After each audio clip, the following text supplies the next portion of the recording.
Hello and welcome. I am Dr. Rohitashu Chaudhary, Associate Professor in Botany, Government Donga College, Bikaner. In this presentation, I will explain external factors that affect rate of transpiration. इस प्रस्तुतिकरण में मैं उन बाह्य कारकों के बारे में बताऊंगा जो वाष्पोत्सर्जन की दर को प्रभावित करते हैं. The rate of transpiration is influenced by a number of external or environmental factors and internal factors. वाष्पोत्सर्जन की दर अनेक बाह्य कारकों अर्थात पर्यावरणीय कारकों और आंतरिक कारकों के द्वारा प्रभावित होती है. In this video, I will discuss external or environmental factors. External factors or environmental factors mean factors which are related to environment or which are related to environment outside plant.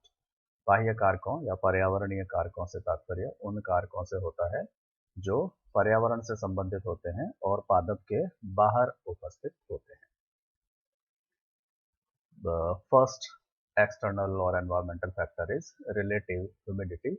पहला बाह्य कारक आपेक्षिक आर्द्रता. Relative humidity is the percentage of water vapors present in the air at a given temperature relative to the amount of water vapors required to make the air completely water vapor saturated at that temperature or same temperature.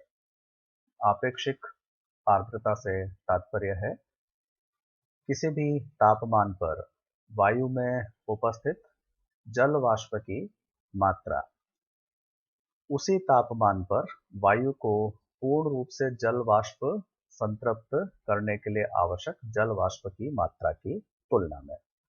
अर्थात किसी भी तापमान पर वायु में कितनी मात्रा में जल वाष्प उपस्थित होती है उसका अनुपात उसी तापमान पर वायु को पूर्ण रूप से जल वाष्प संतृप्त करने के लिए जितनी जल वाष्प की मात्रा आवश्यक होती है, इन दोनों का जो अनुपात होता है उसको रिलेटिव ह्यूमिडिटी कहा जाता है या आपेक्षिक आर्द्रता कहा जाता है.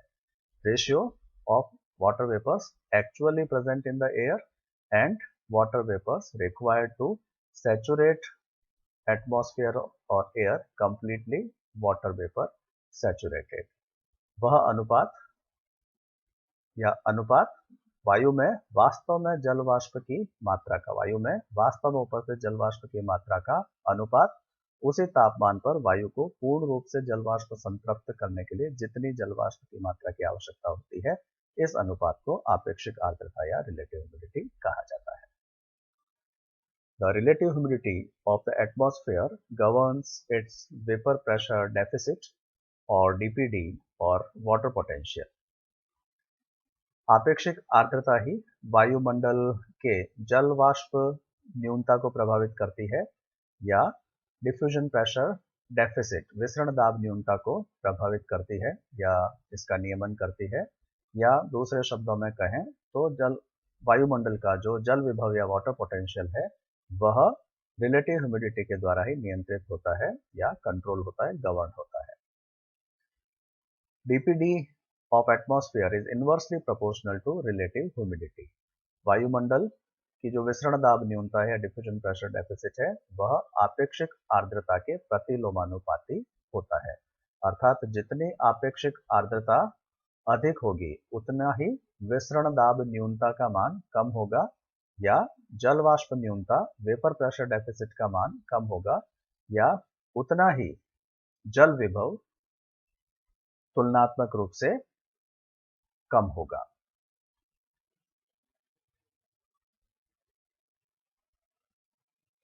वेपर प्रेशर डेफिसिट वाष्प दाब न्यूनता से तात्पर्य है कि किसी भी तापमान पर या जब हम दो तंत्रों की तुलना करते हैं तो उन दो तंत्रों में जो वाष्प दाब उपस्थित है उस वाष्प दाब के मान में कितना अंतर है. अर्थात एक तंत्र में वाष्प दाब अधिक होगा, एक तंत्र में वाष्प दाब का मान कम हो सकता है, तो दोनों में वाष्प दाब के मान में जो अंतर होता है उसको वेपर प्रेशर डेफिसिट कहते हैं. यहां पर हम बात करते हैं वायुमंडल और पर्ण के भीतर के बारे में। Here we talk about atmosphere and leaf interior. So vapor pressure deficit will be deficit of vapor pressure between external atmosphere and leaf interior. तो यहाँ vapor pressure deficit से तात्पर्य होगा बाह्य वायुमंडल में वाष्प दाब का क्या मान है, पर्ण के भीतर वाष्प दाब का क्या मान है, और इनमें जो अंतर होता है उसी को वेपर प्रेशर डेफिसिट कहते हैं। इसी को हम ये कह सकते हैं जल वाष्प की विसरण दाब न्यूनता, diffusion pressure deficit of water vapours, और also we can call it water potential, इसी को हम जल विभव भी कह सकते हैं। तो यह जो वाष्प दाब न्यूनता या विसरण दाब न्यूनता का मान है, यह रिलेटिव ह्यूमिडिटी के प्रतिलोमानुपाती होता है, अर्थात जल वाष्प की मात्रा जितनी आपेक्षिक आर्द्रता की मात्रा जितनी कम होगी उतना ही डीपीडी का मान, विसरण दाब न्यूनता का मान तुलनात्मक रूप से अधिक होता है, और जितनी रिलेटिव ह्यूमिडिटी अधिक होगी, आपेक्षिक आर्द्रता अधिक होगी, उतना ही डीपीडी का मान तुलनात्मक रूप से कम होता है। As the leaf interior has a nearly water vapor saturated air in its intercellular spaces, चूंकि पर्ण के भीतर लीफ इंटीरियर में लगभग सदैव ही जल वाष्प संतृप्त अवस्था उपस्थित होती है। वाटर वेपर जो पर्ण के भीतर पाई जाती है, लीफ इंटीरियर में होती है, वह पूर्णतः सामान्यतः जल वाष्प संतृप्त होती है। वह वायु जो कि अंतरकोशिकीय स्थलों में या पर्ण के भीतर उपस्थित है। इसी को दूसरे शब्दों में कहें तो हम ये कह सकते हैं कि वेपर प्रेशर डेफिसिट या डिफ्यूजन प्रेशर डेफिसिट का मान 0 है, क्योंकि 100% आर्द्रता की तुलना में यह हम बात कर रहे हैं। यदि पर्ण के भीतर पूर्णतः जल वाष्प संतृप्त स्थिति उपस्थित है तो हम ये कह सकते हैं कि कोई भी वाष्प दाब न्यूनता की स्थिति नहीं है या विसरण दाब न्यूनता की स्थिति नहीं है, अर्थात डीपीडी का मान 0 है। Under these conditions, more water vapors will diffuse out of the leaf interior. That is, higher transpiration will occur when relative humidity of outside air is low and vice versa. तो इस स्थिति में अर्थात चूंकि पर्ण के भीतर सदैव ही जल वाष्प संतृप्तता बनी रहती है या डीपीडी का मान लगभग 0 होता है, जबकि बाह्य वायुमंडल कभी भी पूर्णतः जल वाष्प संतृप्त नहीं होता, अर्थात रिलेटिव ह्यूमिडिटी या आपेक्षिक आर्द्रता का मान कभी भी 100% नहीं होता। अर्थात जल वाष्प की जो सांद्रता है वह पर्ण के भीतर सदैव ही अधिक होती है और पर्ण के बाहर यानी वायुमंडल में जल वाष्प की मात्रा का मान हमेशा तुलनात्मक रूप से कम होता है, और इसी कारण से जल वाष्प पर्ण के भीतर से निरंतर बाह्य वायुमंडल की ओर विसरित होती है और वाष्पोत्सर्जन की क्रिया संपन्न होती है। जब भी whenever relative humidity of outside air is low, जब भी बाह्य वायु की आपेक्षिक आर्द्रता तुलनात्मक रूप से कम होगी, अर्थात इसका अर्थ यह होगा कि DPD will be high, diffusion pressure deficit will be high, अर्थात विसरण दाब न्यूनता का मान अधिक होगा। तो ऐसे स्थिति के अंदर जल वाष्प का विसरण तुलनात्मक रूप से अधिक होगा और इस कारण से वाष्पोत्सर्जन की दर भी अधिक होगी। और इसके विपरीत स्थिति में जब भी बाहर रिलेटिव ह्यूमिडिटी का मान अधिक होता है, बाह्य वायुमंडल में रिलेटिव ह्यूमिडिटी का मान अधिक होगा, तो ऐसे स्थिति में डीपीडी अर्थात डिफ्यूजन प्रेशर डेफिसिट या वेपर प्रेशर डेफिसिट का मान जो होगा वो तुलनात्मक रूप से कम होगा, और ऐसे स्थिति में पर्ण से बाह्य वायुमंडल की ओर जल वाष्प का विसरण भी तुलनात्मक रूप से कम होगा, अर्थात वाष्पोत्सर्जन की दर भी कम होगी। Thus, we can say the rate of transpiration is inversely proportional to the relative humidity. तो इस आधार पर हम ये कह सकते हैं कि जो वाष्पोत्सर्जन की दर होती है वह बाह्य वायुमंडल की आपेक्षिक आर्द्रता के प्रतिलोमानुपाती होती है। That is, rate of transpiration increases with decrease in relative humidity and vice versa. अर्थात आपेक्षिक आर्द्रता में कमी होने पर वाष्पोत्सर्जन की दर में वृद्धि होती है, अर्थात दूसरे शब्दों में कहें तो आपेक्षिक आर्द्रता के मान में वृद्धि होने पर वाष्पोत्सर्जन की दर जो है तुलनात्मक रूप से कम हो जाती है। At 100% RH, stomata will be fully open, but there will be no transpiration, as there will be no vapor pressure difference or DPD between leaf interior and exterior. यदि बाह्य वायुमंडल में आपेक्षिक आर्द्रता का मान 100% है तो ऐसे स्थिति में रंध्र पूर्ण रूप से खुले होते हैं, जैसा कि हमने पूर्व में फैक्टर्स अफेक्टिंग स्टोमेटा में पढ़ा था कि एटमॉस्फेरिक ह्यूमिडिटी जो होती है वह रंध्रों के खुलने के समानुपाती होती है। तो जितना आर्द्रता बाहर वायुमंडल में अधिक होगी उतना ही रंध्र अधिक खुले होंगे। अर्थात यदि 100% RH है, अर्थात वायु में जितनी भी जल वाष्प धारण की जा सकती है उतनी मात्रा में जल वाष्प उपस्थित है, तो ऐसी स्थिति में रंध्र तो पूर्ण रूप से खुले रहेंगे। लेकिन चूंकि बाह्य वायु भी पूर्णतः जल वाष्प संतृप्त है, पर्ण के भीतर भी वायु पूर्णतः जल वाष्प संतृप्त होती है, तो वहां पर कोई भी विसरण दाब न्यूनता एग्जिस्ट नहीं करती है। डिफ्यूजन प्रेशर डेफिसिट एग्जिस्ट नहीं करता है। तो ऐसे स्थिति में जल वाष्प का कोई भी एक्सचेंज पर्ण के भीतर और बाह्य वायुमंडल के बीच में नहीं होता। इसी को दूसरे शब्दों में कहें तो वाष्पोत्सर्जन की क्रिया नहीं होती।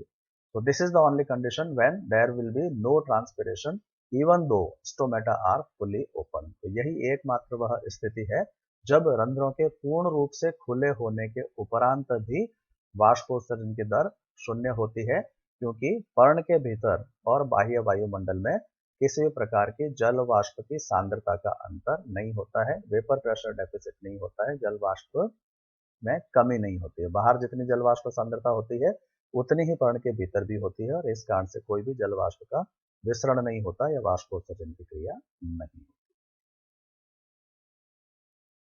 Second factor, external factor is atmospheric temperature. दूसरा बाह्य कारक वायुमंडलीय तापमान। The rate of transpiration is directly proportional to temperature. वाष्पोत्सर्जन की दर जो है वह तापमान के समानुपाती होती है। तथा तापमान बढ़ने पर वाष्पोत्सर्जन की दर भी बढ़ती है, तापमान में कमी होने पर वाष्पोत्सर्जन की दर भी कम होती है। Besides inducing stomatal opening, the increasing temperature also lowers the relative humidity of the air, increases vapor pressure inside leaves and increases rate of diffusion of water vapors. तो अनेक कारक हैं तापमान से संबंधित जो वाष्पोत्सर्जन की दर को बढ़ाने में सहायक होते हैं। तो सबसे पहला और मुख्य है तापमान में वृद्धि होने से रंध्रों का खुलना अधिक होता है। It induces stomatal opening. तो जब रंध्र अधिक खुले होते हैं तो वाष्पोत्सर्जन की दर भी अधिक होती है। लेकिन इसके अलावा भी तापमान अनेक अन्य बातों को प्रभावित करता है। जैसे तापमान में वृद्धि होने से रिलेटिव ह्यूमिडिटी का मान कम हो जाता है, अर्थात वायुमंडल की आपेक्षिक आर्द्रता का मान कम हो जाता है, और जब रिलेटिव ह्यूमिडिटी का मान कम होगा तब भी वाष्पोत्सर्जन की दर में वृद्धि होती है। इसी प्रकार से तापमान अधिक होने पर पर्ण के भीतर जल वाष्प के दाब में वृद्धि होती है। Vapour pressure inside leaves increases. तो पर्ण के भीतर जब जल वाष्प का दाब अधिक होगा तो यह और अधिक तेजी से बाहर की ओर विसरित होगी, अर्थात वाष्पोत्सर्जन की दर में वृद्धि होगी।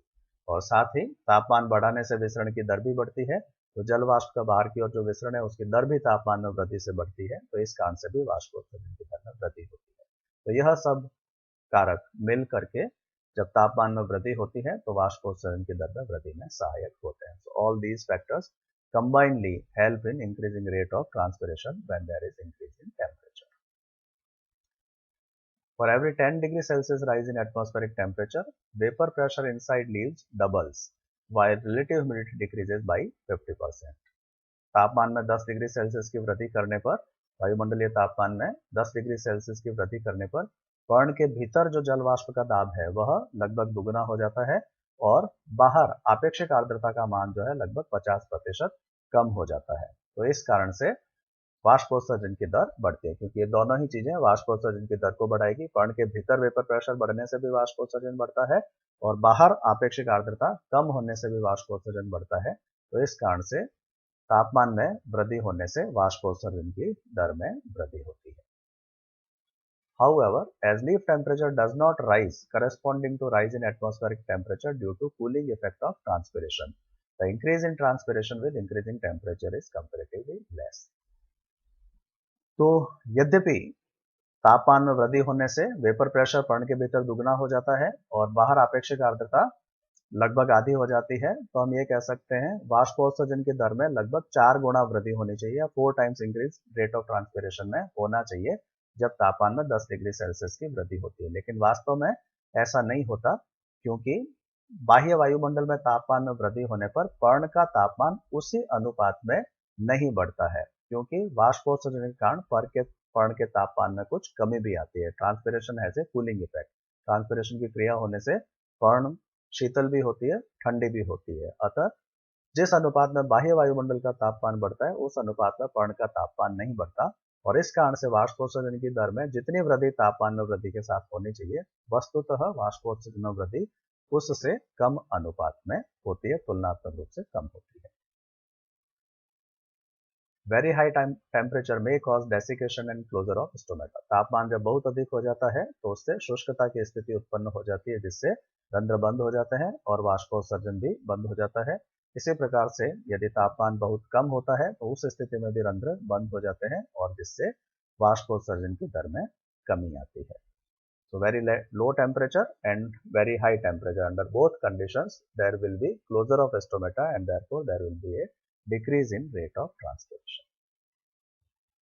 Next factor is light. अगला कारक है प्रकाश. In the majority of plants, stomata open in presence of light and thus causes an increase in transpiration. जैसा पूर्व में हम अध्ययन कर चुके हैं कि प्रकाश की उपस्थिति में रंध्र खुलते हैं और जब भी रंध्र अधिक खुलेंगे तो उस स्थिति में वाष्पोत्सर्जन की दर भी अधिक होगी। अतः प्रकाश की उपस्थिति में या प्रकाश की तीव्रता बढ़ने के साथ वाष्पोत्सर्जन की दर भी बढ़ती है। A strong light further increases transpiration probably due to its heating effect. साथ ही साथ जब प्रकाश तीव्रता अधिक होती है तो उससे तापमान में भी वृद्धि होती है और तापमान में वृद्धि होने से भी वाष्पोत्सर्जन की दर में वृद्धि होती है। तो यह भी प्रकाश का ही एक प्रभाव है। अधिक प्रकाश तीव्रता में तापमान में जो वृद्धि होती है उस कारण से भी वाष्पोत्सर्जन की दर में वृद्धि होती है। That is, light also increases rate of transpiration indirectly by increasing the temperature. अर्थात प्रकाश के कारण अप्रत्यक्ष रूप से भी तापमान में वृद्धि होने के कारण भी वाष्पोत्सर्जन की दर में वृद्धि होती है। Because most of the transpiration occurs through stomata, the rate of transpiration is quite high in light. क्योंकि अधिकांश वाष्पोत्सर्जन रंध्रीय वाष्पोत्सर्जन ही होता है, रंध्रों के द्वारा ही होता है, अतः प्रकाश की उपस्थिति में वाष्पोत्सर्जन की दर अधिक होती है and it falls down appreciably in darkness. और अंधकार में क्योंकि स्टोमेटा बंद हो जाते हैं तो उस स्थिति के अंदर वाष्पोत्सर्जन भी तुलनात्मक रूप से लगभग शून्य हो जाता है या कम हो जाता है। विंड वेलोसिटी, वायु प्रवाह। An increase in wind speed increases rate of transpiration by removing the water vapor saturated air around the leaves and replacing it with dry air. जब वायु प्रवाह या वायु वेग में वृद्धि होती है तो वायु वेग में वृद्धि होने से पर्ण के चारों ओर या पर्ण के बिल्कुल समीप जो जल वाष्प संतृप्त वायु होती है वह दूर हट जाती है और उसके स्थान पर शुष्क वायु आ जाती है, जिससे डीपीडी का मान बढ़ जाता है या वेपर प्रेशर डेफिसिट का मान बढ़ जाता है, जल वाष्प न्यूनता या विसरण दाब न्यूनता का मान बढ़ जाता है, जिससे वाष्पोत्सर्जन की दर में भी वृद्धि होती है। तो increase in wind speed will cause increase in transpiration. वायु वेग में वृद्धि होने से वाष्पोत्सर्जन की दर में भी वृद्धि होती है। Transpiration is lower in the still air because water vapors accumulate around the leaves and reduce the DPD or vapor pressure deficit of the air. इसके विपरीत यदि पर्ण रुकी हुई है, वायु वेग लगभग शून्य है, वायु प्रवाह नहीं है, तो ऐसे स्थिति में जल वाष्प पर्ण के आसपास एकत्रित होने लगती है और जब जल वाष्प पर्ण के आसपास एकत्रित होने लगती है तो उस स्थिति में डिफ्यूजन प्रेशर डेफिसिट का मान तुलनात्मक रूप से कम हो जाता है, वायु में वेपर प्रेशर डेफिसिट का मान कम हो जाता है और उस कारण से वाष्पोत्सर्जन की दर भी कम हो जाती है। The rate of transpiration increases with wind velocity up to velocity of 20 to 30 km per hour. वायु वेग 20 से 30 किलोमीटर प्रति घंटा तक जब तक बढ़ता है तब तक वाष्पोत्सर्जन की दर में भी वृद्धि होती है। अर्थात 0 से 20 से 30 किलोमीटर की वायु वेग होने तक वाष्पोत्सर्जन की दर में वृद्धि होगी। A wind velocity of 40 to 50 km per hour decreases transpiration by closing the stomata due to mechanical effect and drying and cooling of the transpiring organs. लेकिन जब वायु वेग 40-50 किलोमीटर प्रति घंटा हो जाता है या इससे भी अधिक हो जाता है तो उस स्थिति में वाष्पोत्सर्जन की दर कम हो जाती है, क्योंकि इस स्थिति में यांत्रिक प्रभाव के कारण, मैकेनिकल इफेक्ट के कारण रंध्र बंद हो जाते हैं, फलस्वरूप वाष्पोत्सर्जन भी कम हो जाता है। साथ ही साथ जब इतना तेज वायु वेग होता है तो पर्ण या वाष्पोत्सर्जन करने वाले अंग अर्थात जहां से वाष्पोत्सर्जन हो रहा है वह भी ठंडे हो जाते हैं, सूखने लगते हैं, तो इस कारण से भी उनमें सूखने के कारण भी रंध्र बंद हो जाते हैं, जिससे वाष्पोत्सर्जन कम हो जाता है और ठंडे होने से चूंकि टेम्परेचर कम हो रहा है तो उस कारण भी वाष्पोत्सर्जन की दर कम हो जाती है। अवेलेबिलिटी ऑफ सॉइल वाटर, मृदा जल की उपलब्धता। The rate of transpiration is directly proportional to rate of water absorption or availability of soil water. वाष्पोत्सर्जन की दर जल के अवशोषण की दर के समानुपाती होती है, जैसा हम पूर्व में जल अवशोषण के अध्ययन में भी देख चुके हैं। या मृदा जल की जितनी उपलब्धता अधिक होती है उतना ही जल का अवशोषण भी अधिक होता है और उतना ही वाष्पोत्सर्जन की दर भी अधिक होती है। Therefore, the factors affecting absorption of water also affect rate of transpiration. इस कारण से वह सभी कारक जो जल अवशोषण को प्रभावित करते हैं वो वाष्पोत्सर्जन की दर को भी प्रभावित करते हैं। अर्थात कोई भी कारक यदि जल अवशोषण की दर में वृद्धि करता है तो वह वाष्पोत्सर्जन की दर की वृद्धि में भी सहायक होगा, और इसके विपरीत यदि कोई भी कारक जल अवशोषण की दर को कम करता है तो उसके फलस्वरूप वाष्पोत्सर्जन की दर में भी कमी। A decrease in water uptake by root causes partial dehydration of leaf cells, resulting in wilting, followed by closure of stomata and decrease in transpiration. जब मूल के द्वारा जल का अवशोषण कम हो जाता है तो ऐसे स्थिति में पर्ण कोशिकाओं में भी निर्जलीकरण की स्थिति हो जाती है, डिहाइड्रेशन की स्थिति हो जाती है, जिससे मुरझान उत्पन्न हो जाता है, विल्टिंग हो जाती है, जिससे रंध्र बंद हो जाते हैं और वाष्पोत्सर्जन की दर भी कम हो जाती है। Last external factor is atmospheric pressure. अंतिम बाह्य कारक है वायुमंडलीय दाब। The rate of transpiration is inversely proportional to atmospheric pressure. वाष्पोत्सर्जन की दर वायुमंडलीय दाब के प्रतिलोमानुपाती होती है, क्योंकि जब वायुमंडलीय दाब कम होता है तो वायु विरल हो जाती है, कम सघन हो जाती है, और इस कारण से जल वाष्प के विसरण की दर तुलनात्मक रूप से बढ़ जाती है। The lower atmospheric pressure makes the air less dense, causing increase in rate of diffusion of water vapors from leaves. जब वायु विरल हो जाएगी तो उस स्थिति में पर्ण से जो जल वाष्प का विसरण बाहर की ओर हो रहा है उसकी दर अधिक हो जाती है, अर्थात वाष्पोत्सर्जन की दर में भी वृद्धि हो जाती है। Thus, transpiration rate is more on high hills because of low atmospheric pressure there. तो इस कारण से ऊंचे पहाड़ों पर जो पादप पाए जाते हैं उनमें वाष्पोत्सर्जन की दर अधिक होती है, क्योंकि ऊंचे पहाड़ों पर वायुमंडलीय दाब का मान तुलनात्मक रूप से कम होता है। So this is all about external factors affecting transpiration. In next video, I will explain internal factors affecting rate of transpiration. Thanks for